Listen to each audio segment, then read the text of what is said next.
ബിസ്മില്ലാഹിർറഹ്മാനിർറഹീം. 5ാം ക്ലാസ്സിലെ ദുറൂസുൽ ഇസ്ലാമിലെ 6ാമത്തെ പാഠം അദ്ദർസു സാദിസു മുഖ്ലിസീന ലഹുദ്ദീൻ.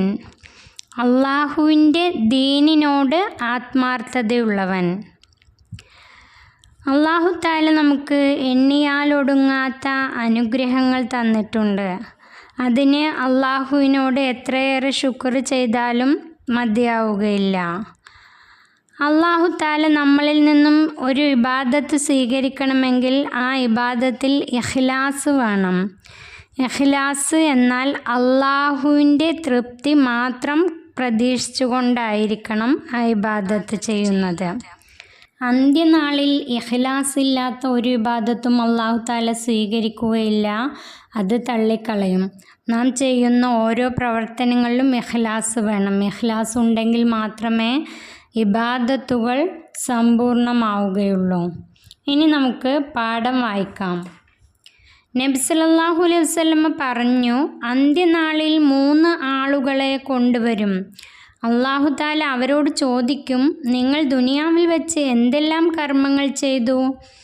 ആദ്യം വിചാരണയ്ക്ക് വിധേയനാകുന്ന ആൾ പറയും, റബ്ബേ, ഞാൻ നിൻ്റെ പ്രീതിക്ക് വേണ്ടി യുദ്ധം ചെയ്തു, രക്തസാക്ഷിയായി. അപ്പോൾ അള്ളാഹു തആല പറയും, കളവാണ് നീ പറഞ്ഞത്. നീ യുദ്ധം ചെയ്തത് ആളുകൾ നിന്നെക്കുറിച്ച് ധീരൻ എന്ന് പറയാൻ വേണ്ടിയാണ്. അവർ അങ്ങനെ പറയുകയും ചെയ്തു. അയാളെ നരകത്തിലേക്ക് കൊണ്ടുപോകാൻ അള്ളാഹു തആല കൽപ്പിക്കും. മലക്കുകൾ അയാളെ നരകത്തിലേക്ക് എറിയും. തുടർന്ന് അറിവ് പഠിക്കുകയും പഠിപ്പിക്കുകയും ചെയ്ത വ്യക്തിയെ വിചാരണ ചെയ്യും. അള്ളാഹു തആല ചോദിക്കും, നീ പഠിച്ചതനുസരിച്ച് എന്താണ് ചെയ്തത്? അയാൾ പറയും, ഞാൻ നിൻ്റെ പ്രീതിക്ക് വേണ്ടി അറിവ് പഠിപ്പിച്ചു, ഖുർആൻ പാരായണം ചെയ്തു. അള്ളാഹു തആല പറയും, നീ പറഞ്ഞത് കളവാണ്. നീ പണ്ഡിതനാണെന്നും നന്നായി ഖുർആൻ പാരായണം ചെയ്യുന്നവനാണെന്നും ജനങ്ങൾ പറയാനാണ് നീ ഇതെല്ലാം ചെയ്തത്. അയാളെയും നരകത്തിലേക്ക് വലിച്ചെറിയാൻ അള്ളാഹു തആല കൽപ്പിക്കും. നബി സല്ലല്ലാഹു അലൈഹി വസല്ലമ തങ്ങൾ പറഞ്ഞു, അന്ത്യനാളിൽ 3 ആളുകളെ കൊണ്ടുവരും. ഒന്നാമത്തെ ആൾ ഒരു രക്തസാക്ഷിയാണ്, യുദ്ധം ചെയ്ത് രക്തസാക്ഷിയാണ്. ആ രക്തസാക്ഷിയോട് അള്ളാഹു തആല പറയും, നീ ആളുകൾ ധീരനാണെന്ന് നിന്നെക്കുറിച്ച് പറയാൻ വേണ്ടിയാണ് യുദ്ധം ചെയ്തത്. അത് പറഞ്ഞുകൊണ്ട് അള്ളാഹു അയാളെ നരകത്തിലേക്ക് കൊണ്ടുപോകാൻ കൽപ്പിക്കും. ഒരു പണ്ഡിതനെ കൊണ്ടുവരും. ആ പണ്ഡിതനോട് അള്ളാഹു തആല പറയും, നീ നന്നായി ഖുർആൻ പാരായണം ചെയ്യുന്നവനാണെന്ന് ജനങ്ങൾ പറയാൻ വേണ്ടിയാണ് നീ ഇതെല്ലാം ചെയ്തത്. അങ്ങനെ അയാളെയും നരകത്തിലേക്ക് ഇനി നമുക്ക് ബാക്കി പാഠം വായിക്കാം. 3ാമത് ഒരാളെ വിചാരണ ചെയ്യും. അള്ളാഹു തആല ധനം നൽകിയ വ്യക്തിയാണ് അയാൾ. അള്ളാഹു തആല ചോദിക്കും, നിനക്ക് നൽകിയ ധനം നീ എന്ത് ചെയ്തു? അയാൾ പറയും, നിനക്ക് ഇഷ്ടപ്പെട്ട എല്ലാ മാർഗത്തിലും നിൻ്റെ പ്രീതിക്ക് വേണ്ടി ഞാൻ ചെലവഴിച്ചു. അള്ളാഹു തആല പറയും, കളവ്, നീ ധർമ്മിഷ്ഠനാണെന്ന് ജനങ്ങൾ പറയാൻ വേണ്ടിയാണ് നീ ചെലവഴിച്ചത്. അയാളെയും നരകത്തിലേക്ക് വലിച്ചെറിയും. 3ാമത് ഒരാളെ കൊണ്ടുവരും. അയാൾക്ക് അള്ളാഹു തആല സമ്പത്ത് നൽകി അനുഗ്രഹിച്ച ആളാണ്. അയാളോടും അള്ളാഹു തആല പറയും, നീ ആളുകൾ പറയാൻ വേണ്ടിയാണ്, ധർമ്മിഷ്ഠനാണെന്ന് ആളുകൾ നിന്നെക്കുറിച്ച് പറയാൻ വേണ്ടിയാണ് നീ ധനം ചെലവഴിച്ചത് എന്ന് പറഞ്ഞിട്ട് അയാളെയും നരകത്തിലേക്ക് വലിച്ചെറിയും. ഈ 3 വ്യക്തികളുടെയും ഇബാദത്തിന് എന്താണ് സംഭവിച്ചത്? അവരുടെ ഇബാദത്തിൽ ഇഖ്ലാസ് ഇല്ലായിരുന്നു. അള്ളാഹു തആലയുടെ തൃപ്തി മാത്രം ആഗ്രഹിച്ച് ഇബാദത്ത് ചെയ്യലാണ് ഇഖ്ലാസ്. നമ്മൾ ചെയ്യുന്ന ഓരോ ഇബാദത്തിലും അള്ളാഹു തആലയുടെ തൃപ്തി മാത്രം ആഗ്രഹിച്ചുകൊണ്ട് ചെയ്യലാണ്. ജനങ്ങളെ കാണിക്കാൻ വേണ്ടി ചെയ്യുന്ന ഒരു ഇബാദത്തും അള്ളാഹു തആല സ്വീകരിക്കുകയില്ല. മഹാനായ സൈനുദ്ദീനുൽ മഖ്ദൂമുൽ കബീർ റളിയല്ലാഹു അൻഹു പറഞ്ഞു, അഖ്ലിസ് വദാഅൻ ലാ തുരീദ ബിത്വാഅത്തിൻ ഇല്ല തഖർറുബ മിൻ ഇലാഹിക ദിൽ കിലാ. നീ ഇഖ്ലാസ് ഉള്ളവനാവുക. ആരാധന ചെയ്യുന്നതിലൂടെ സംരക്ഷകനായ നിന്റെ ഇലാഹിനോടുള്ള സാമീപ്യം മാത്രം ആഗ്രഹിക്കുന്നതിനാണ് ഇഖ്ലാസ് എന്ന് പറയുന്നത്. ആ വരിയുടെ അർത്ഥം സൈനുദ്ദീൻ മഖ്ദൂമുൽ കബീർ അൻഹു അദ്ദേഹം പറഞ്ഞ വരികളാണ്. ആ വരികളുടെ അർത്ഥമാണ് ആരാധന ചെയ്യുന്നതിലൂടെ സംരക്ഷകനായ നിന്റെ ഇലാഹിനോടുള്ള സാമീപ്യം മാത്രം ആഗ്രഹിക്കുന്നതിനാണ് ഇഖ്ലാസ് എന്ന് പറയുന്നത്.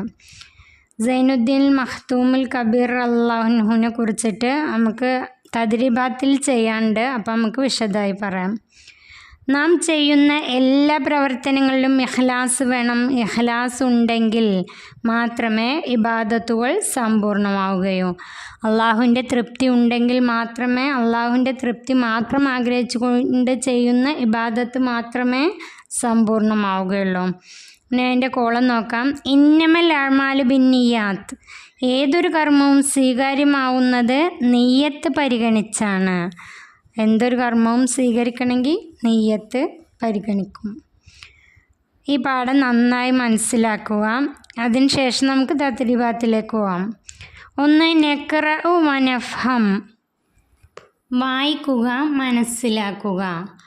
അമൽ കർമ്മം, ഇലാഹ് ആരാധ്യൻ, ഇഖ്ലാസ് ആത്മാർത്ഥത, ഖറഅ പാരായണം ചെയ്തു, ഖാതല യുദ്ധം ചെയ്തു, നാർ നരകം, തഖറുബ് സാമീപ്യം, ത്വാഅത്ത് ആരാധന, ആലിം പണ്ഡിതൻ, തഅല്ലമ പഠിച്ചു, അല്ലമ പഠിപ്പിച്ചു, അനിയുൻ പണക്കാരൻ, അഅ്മാൽ കർമ്മങ്ങൾ, നിയ്യത്ത് കരുതൽ, ഷഹീദ് രക്തസാക്ഷി, ഷുജാ ധീരൻ. 2. നുബയ്യിനു സിയാഖ്. സന്ദർഭം വിവരിക്കുക. നീ ധർമ്മിഷ്ഠനാണെന്ന് ജനങ്ങൾ പറയാനാണ് നീ ധനം ചെലവഴിച്ചത്. അതിൻ്റെ സന്ദർഭം വിവരിക്കാനാണ്. നമുക്ക് ആൻസർ എഴുതാം. ധനം നൽകിയ ഒരു വ്യക്തിയെ അന്ത്യനാളിൽ അല്ലാഹുതആല വിചാരണ ചെയ്യും. അല്ലാഹുതആല ചോദിക്കും, നിനക്കു നൽകിയ ധനം നീ എന്തു ചെയ്തു? അപ്പോൾ അയാൾ പറയും, നിനക്കിഷ്ടപ്പെട്ട എല്ലാ മാർഗത്തിലും നിന്റെ പ്രീതിക്ക് വേണ്ടി ഞാൻ ചെലവഴിച്ചു. അപ്പോൾ അല്ലാഹുതആല പറയുന്നതാണ് ഇത്. എന്ത്? നീ ധർമ്മിഷ്ഠനാണെന്ന് ജനങ്ങൾ പറയാനാണ് നീ ധനം ചെലവഴിച്ചത്.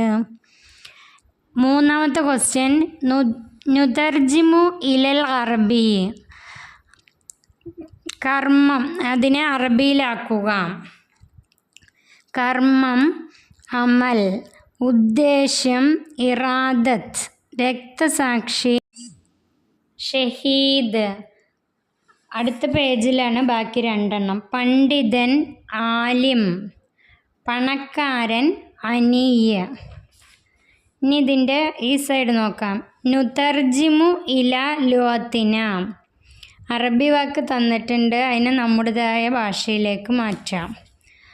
ഷുജാ ധീരൻ, തഖറബ സാമീപ്യം, ത്വാഅത്ത് ആരാധന. അപ്പുറത്തെ പേജിൽ തഅല്ലമ പഠിച്ചു, ഖറഅ പാരായണം ചെയ്തു. 4. നംലഉൽ ഫറാഗ് പൂരിപ്പിക്കുക. 1. ഞാൻ നിനക്കു വേണ്ടി ഡാഷ് രക്തസാക്ഷി പറയും. ഞാൻ നിനക്കു വേണ്ടി യുദ്ധം ചെയ്തു, രക്തസാക്ഷി പറയും. 2. അള്ളാഹുവിൻ്റെ ഡാഷ് മാത്രം ആഗ്രഹിച്ച് അമൽ ചെയ്യലാണ് ഇഖ്ലാസ്. അള്ളാഹുവിൻ്റെ തൃപ്തി. ആൻസർ തൃപ്തി. 3. ഇഖ്ലാസ് ഇല്ലാതെ ഡാഷ് സമ്പൂർണ്ണമാവുകയില്ല. ഇബാദത്തുകൾ. അതിൻ്റെ ആൻസർ ഇബാദത്തുകൾ. 4. ഏതൊരു കർമ്മങ്ങളും സ്വീകാര്യമാവുന്നത് ഡാഷ് പരിഗണിച്ചാണ്. ഇഖ്ലാസ്. അതിൻ്റെ ആൻസർ ഇഖ്ലാസ്. 5. ക്വസ്റ്റ്യൻ. നുഇദ്ദു ഫിക്ര. അന്ത്യനാളിൽ വിചാരണയ്ക്കു വിധേയരാകുന്ന 3 പേരെക്കുറിച്ച് നബി സല്ലല്ലാഹു അലൈഹി വസല്ലമ എന്തു പറഞ്ഞു? ഒരു പാരഗ്രാഫ് എഴുതാനാണ് ഇത് തന്നിരിക്കുന്നത്. അതിൻ്റെ ആൻസർ നമുക്ക് നോക്കാം. ആൻസർ നിങ്ങൾക്ക് നിങ്ങളുടേതായ രീതിയിൽ എഴുതാം. ഞാൻ ഇവിടെ ആൻസർ തന്നിട്ടുണ്ട്, അറിയാത്തവർ നോക്കി എഴുതാം. ആൻസർ: അന്ത്യനാളിൽ 3 ആളുകൾ അല്ലാഹുത്താല 3 ആളുകളെ വിചാരണ ചെയ്യും. ഒന്നാമൻ: ഞാൻ നിൻ്റെ പ്രീതിക്കു വേണ്ടി യുദ്ധം ചെയ്തു രക്തസാക്ഷിയായി. അല്ലാഹുത്താല പറയും, നീ യുദ്ധം ചെയ്തത് ആളുകൾ നിന്നെക്കുറിച്ച് ധീരൻ എന്ന് പറയാൻ വേണ്ടിയാണ്. രണ്ടാമത്തെയാൾ: നിൻ്റെ പ്രീതിക്കു വേണ്ടി അറിവ് പഠിപ്പിച്ചു.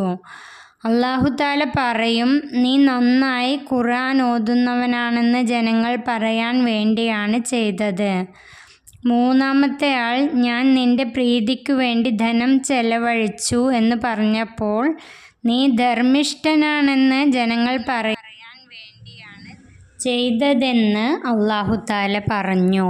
ഇബാദത്തിൽ ഇഖ്ലാസ് ഇല്ലാത്തതുകൊണ്ട് 3 ആളെയും നരകത്തിലേക്ക് വലിച്ചെറിഞ്ഞു. അടുത്തത് 4ാമത്തെ ക്വസ്റ്റ്യൻ.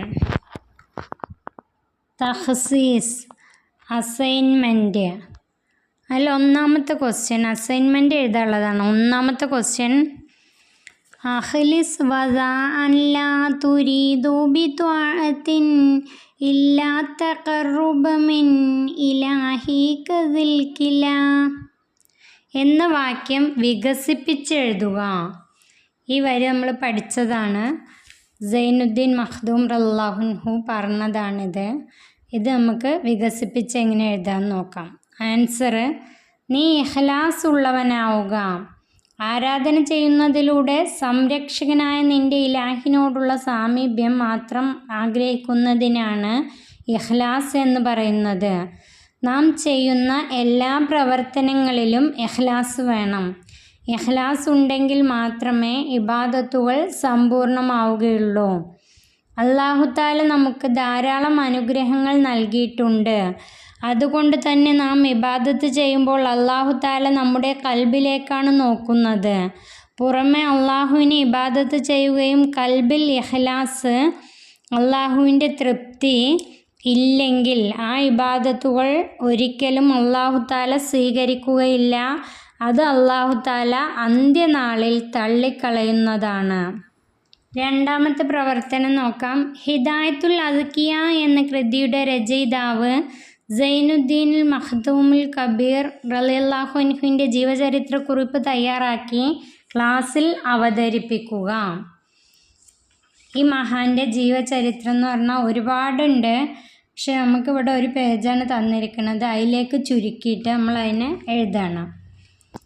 ആൻസർ: സൈനുദ്ദീൻ അൽ മഖ്ദൂം റളിയല്ലാഹു അൻഹു കേരളത്തിലെ കൊച്ചിയിൽ 1467 ജനിച്ചു.